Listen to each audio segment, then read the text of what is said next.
From shoe customizing to rug making, table making, basically any type of custom under the sun, from cookies to rubble removal. One of my best friends, Suhail B'S Suhi B. Welcome. Thanks for having me, Nazir. Jack. How was your day? How was your day, sir? It was good. I worked a bit today, lekker. Came straight from the craft to you, you know. I had to put some time in for a haircut because you must know a haircut makes a good man. A good man always comes to Nazir for a good haircut, you know. I didn't pay him to say that.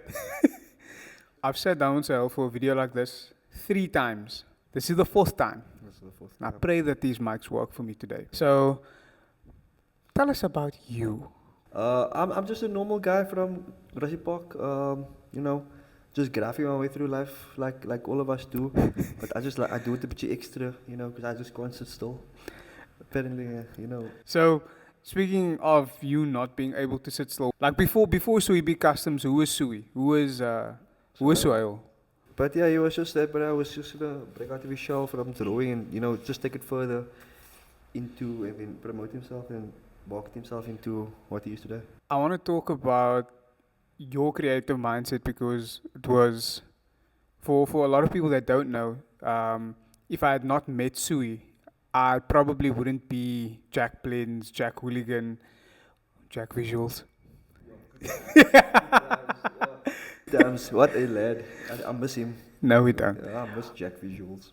From you, when did you realize that you had I don't like the word creator, but like creator's mindset? Like when did it like click? Like, oh nah, like I'm good at drawing. I can. No, I was very young. Like, you know, I had to draw my sister's projects and stuff like that because she didn't want to draw it and whatever.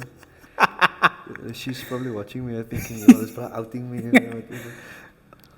But now from a young man, like, you know, instead of, you just, as a lighter, you just start drawing, man. And then you think, okay, I can do this. But, you know, instead of copying stuff, you just put thought to paper and thought to pen, sorry, and then it comes onto the paper. And when it becomes right and it becomes quiet and people acknowledge it, then you must know, yeah, you almost got it, you know.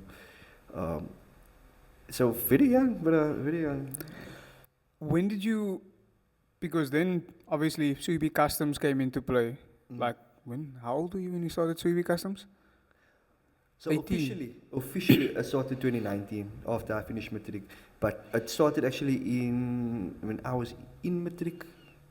No, not even in matric. I'm just thinking of that Ultra Boost, man. 2016, yeah.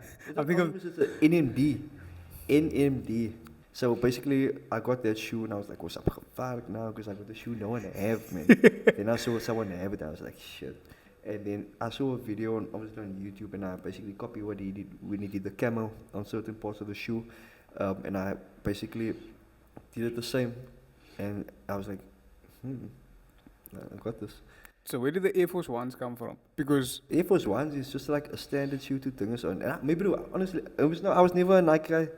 No, I was always like, I'm never gonna wear. I always do Adidas or whatever. And then when custom started, then I went into Air Force because that was like the shoe to go, and it just, you know, a clean pair of Air Force, I can never go wrong. so did you only do the Air Forces because it was just clean canvas?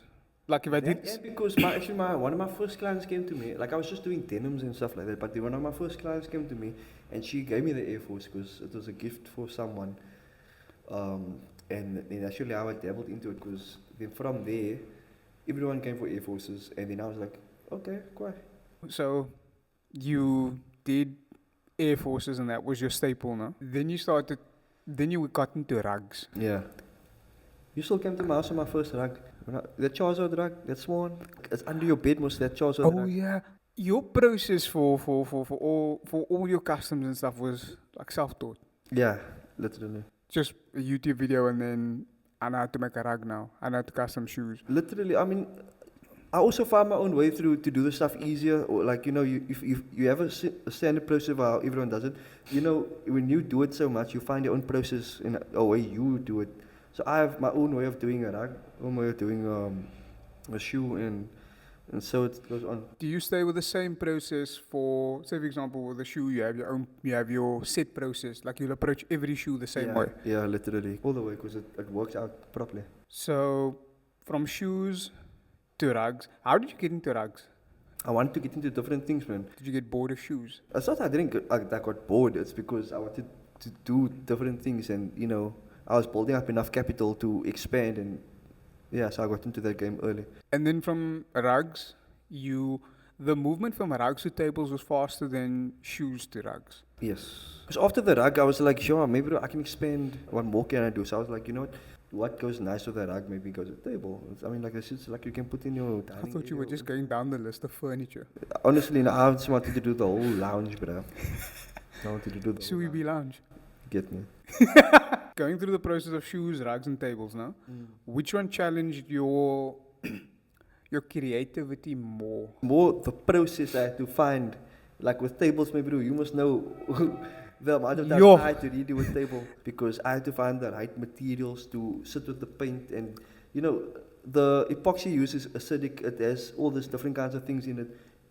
How would that deal with spray paint, for example, for acrylic paint? Then you have to find what kind of paint you actually have to use in your process and all that kind of stuff. And maybe once you mix two of it together, you can't go back. That was my thing. I just went straight for it twice. I didn't still, do a tester. But on my third time, I'm like, shit, nah, I can't, I'm wasting money with that. Let me do a tester first.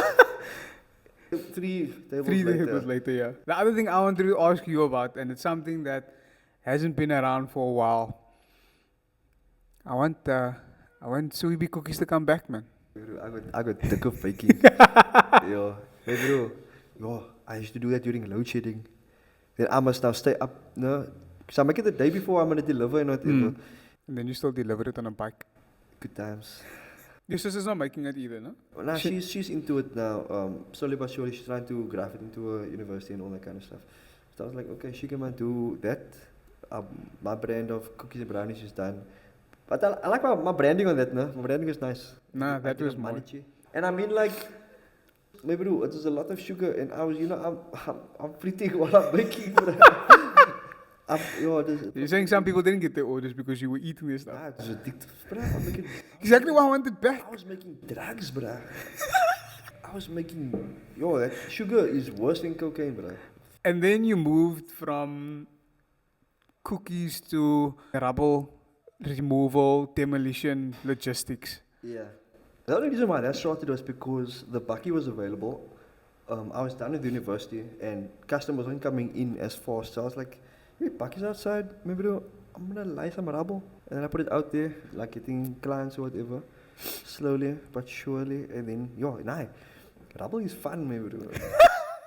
I will, maybe, if I got consistency clients in that, now, I would literally leave all like 9 to 5 work and just lie rubble all day. From paint to cement, mooi. No. Paint to cement and We spoke about it like a few times, but like the thing I think that makes you special, like in a good way now, is the fact that it's such a cheesy thing to ask you. Like what motivates you what keeps you disciplined even with the cookies and that, even going shoes to expanding to cookies and that, and then to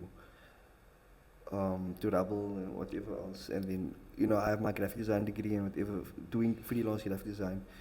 It's just the fact that you're an adult, man. You need grown. The customs of that was all for fun. The other thing is, I think if someone took it out of context, they can just be like, oh no, but you don't finish stuff. He's running all these businesses simultaneously. Oh, well. It's not like he's left shoes and stuff. He still does customs. He still makes rugs and tables. Yeah, he's got a full-time job also. It's just time management. What would you say to somebody who wants to start anything? Doesn't matter what. Can be a creator. Let's use start something in the creative field, whether it be content, painting, start a business, start something for themselves, no? Mm-hmm. What's your words of encouragement for them? You have to be a not a people pleaser, but like a people's person. In anything, because end of the day, that will be your client or someone who will go through you to get whatever you need done. Business is people. Business is people. That's where you're getting your money from. They're your current client, but they also your potential client. They also your marketing client within. They're gonna, hey, go to this man, all that kind of stuff. So yeah, have good people skills and like don't be afraid to take a leap. And take inspiration, maybe like literally this field that you could be going in, probably multiple people is doing it now, and they showing their way of how they did it. So maybe don't follow them to the extent where you're copying. Use it as a template. Use it as a template, literally. Yeah. Use it as a template and then find your own way. And then from there, build your capital, buy more, build your capital, buy more. Invest back in the business, yeah. Literally, maybe that money that you make is not for you. It's your business money, bro. It's sacrifice, man. That first year or two or whatever, it's nothing but you need to you've got nothing. You need to build. You don't even have foundation. You must build the floor. The foundation must stand on. Even in the rubble and all that stuff, I've had quotes where I've lost money on, but I had to finish a job because I told you this, and that, and I'll keep my word. You know what I mean? I can't tell you.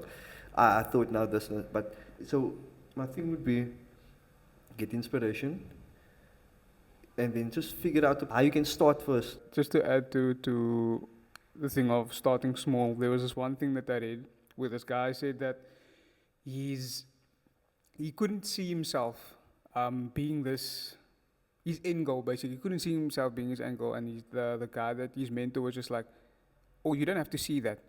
Keep your head down and just focus on the next step and the next step.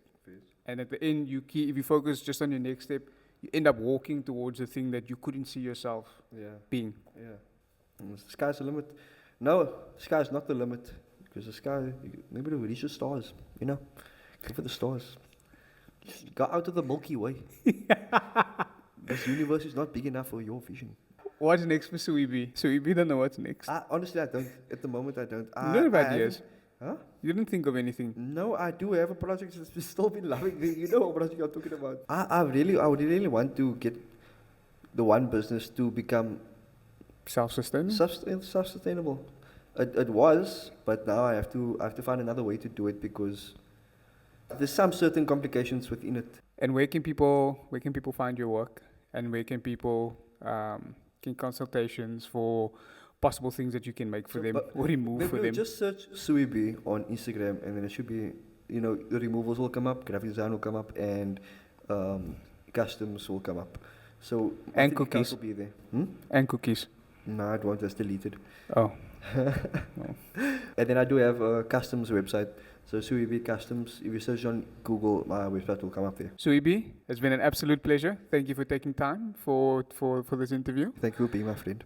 Oh, thank you for being mine, and happy belated birthday. Hope to see you succeed. I hope to have you next to me and we succeed together. Suhi B, ladies and gentlemen, thank you for watching, and comment below who you think who should be in the hot seat next. At Mason's Barbershop. Mason's Barbershop on Booksy and Google. Come get a haircut with me or with Mason. Thank you guys so much for watching, and I'll see you in the next video.